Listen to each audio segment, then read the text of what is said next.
Good morning. Happy Friday. This is Sean Sandridge. Thank you so much for clicking back onto my channel. So hit that like button, subscribe, tell a friend about me. So happy Friday for those of you who this is your Friday. I am doing okay. So it is Nonstop November. It is the 2nd, and sometimes I regret getting, what's the right way to say it? Sometimes I regret starting my day with either watching the news or even going on YouTube, because I did not sleep well. My mind wasn't acting right, and I didn't sleep well. And so the last thing I really needed to do was to go and be on social media or watch the TV, because the truth of the matter is that one of the things that I have incorporated is really not waking up to electronics. I try to get up, get my mind right, get myself centered to start the day,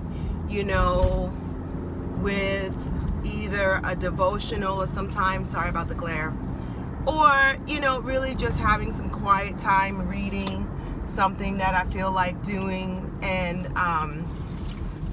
this morning I got up to listening to Lovely T TV. She just put that particular channel back active, really, where she does a lot of local news stuff. Well, not local news, but around the United States stuff. And she was talking about an incident that just recently happened in DC, where two girls were fighting. The mother came out to break up the fight. The other girl went home, got her mother, and they went back to the place where the fight started. They proceeded to douse multiple people that were out there with gasoline. The woman who broke up the fight being the one that got the most gasoline on her. And then the young girl, decided to light her up with a match. She lit a match, and the woman was on fire. Of course, it was all captured on social media. And it was horrible. And I'm thinking, as I've gotten older, the younger me would have been very quick to judge, would have been very quick to talk about how ratchet they are, how, ghetto they are. But the older, more reflective person, I'm asking, what kind of generation dysfunction does one have to go through in order to not only get your mother, who is supposed to be the adult, but the mother is lacking maturity herself? Like, who decides from a fight, and the fight was probably about absolutely nothing,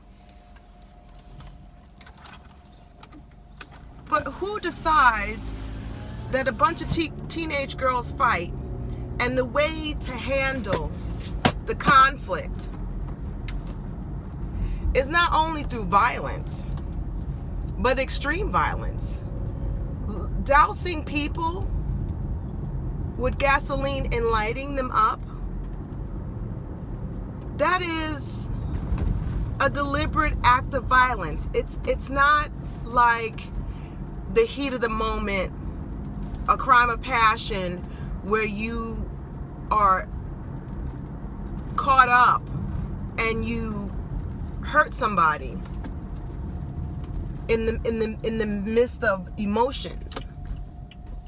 And that, I'm not excusing that either. I think the mother, the daughter, they were both found, and they identified, which I thought it was maybe because they're going to try the girl as an adult, because normally minors under 18, they normally will not disclose their age.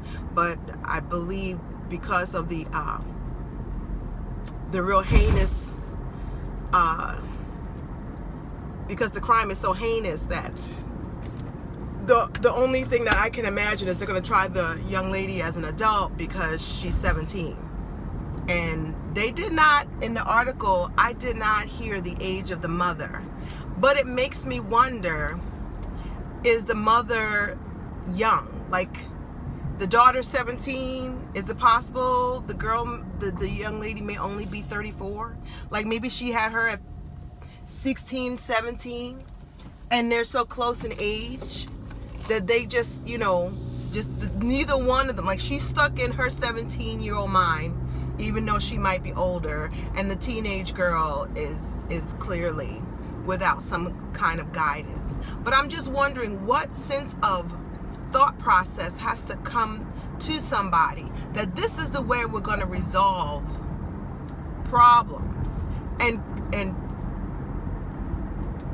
you've got to make the logical leap that this kind of violence is common for these two young women. Because I might cuss somebody out, but I'm not gonna light somebody on fire. Who does that? But it reminds me of, it was several years ago. I want to say maybe 4 years ago. And it was a story that happened in Chicago. And it was about a young woman, a young lady, a young girl. I think the girl was like 14, 15, fighting with another girl. And she comes back and talks to her 24-year-old uncle. Now, the girl is 14, 15. The uncle is 24. Clearly an adult. Okay? Clearly an adult. I mean, I was married at 24. So, 24, you're a full-fledged adult. There's no wiggle room for that. And instead of the uncle trying to talk to the girl and say, listen, it ain't that serious, there'll be other boys, stay home, calm down, it ain't serious. The uncle goes with her. He has a gun, and he meets up with the girl. The uncle gives the girl the gun to shoot the girl. The first time she tried to shoot the girl, it jammed. So he takes the gun, does what he does, gives the gun back to the niece to shoot the girl. The girl's just standing there. I don't know why, but she shoots the girl, kills the girl, and then they all take off. And what ended up happening is that there was actually 6 adults involved in this unnecessary situation. Unnecessary. I'm not even, I've been married almost 25 years, and I can tell you with certainty, I'm not fighting over no man. I'm really not. Life is too short, and I'm not fighting over a guy. It's just not going to happen.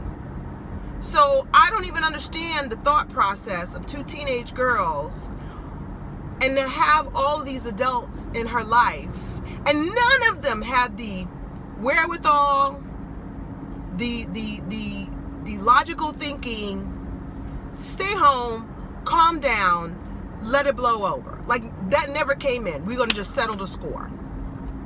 So as much as my heart pours out to this woman because she suffered third-degree burns from her chest up, her face is scarred for life. I'm sure the daughter feels terrible that was involved in the fight. I'm sure she didn't foresee that her fighting was going to lead to her mother being scarred. I'm sure this woman didn't think about breaking up a fight was going to cost her, you know, multiple surgeries, disfigurement, medical bills that she is not going to be able to pay. Financially, she's got a hard road ahead. You know, whether she has health insurance or not, most people don't have enough to, you know, not work. She's not going to be able to work for months.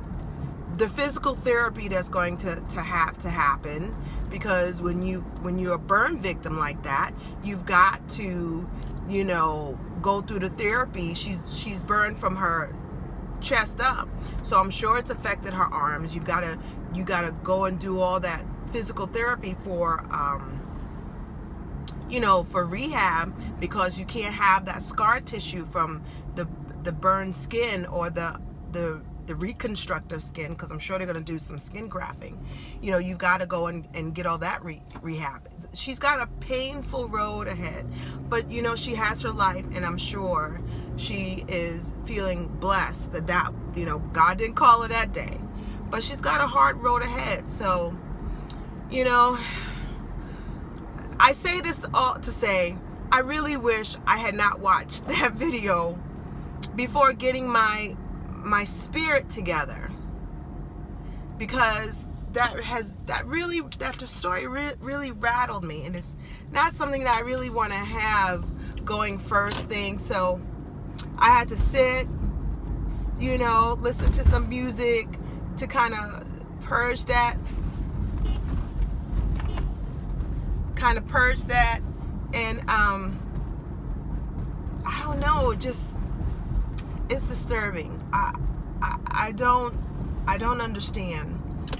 I don't understand the level of violence that people will go through, the emotional lack of self-control. I don't understand that, because I didn't grow up in that environment, but clearly these people have. And I don't know, just get out of that environment, especially when you have children. Get out of that environment. But I guess if that's all you know, and you think that that's your world, you don't feel the need to leave. So let me know what you think. Nonstop November. I am so sorry about the video yesterday. I had no idea, so I actually did a test video to make sure my sound was good. So I am hoping that this is much better today. So take care of yourself and each other. What do you think about the story? It's on Lovely T TV's channel. You can watch it. What do you think about the violence? And is this common, or is not as uncommon as I would like to think? Sorry for the glare. Talk to you soon. Have a wonderful day. I'll talk to you tomorrow. Bye.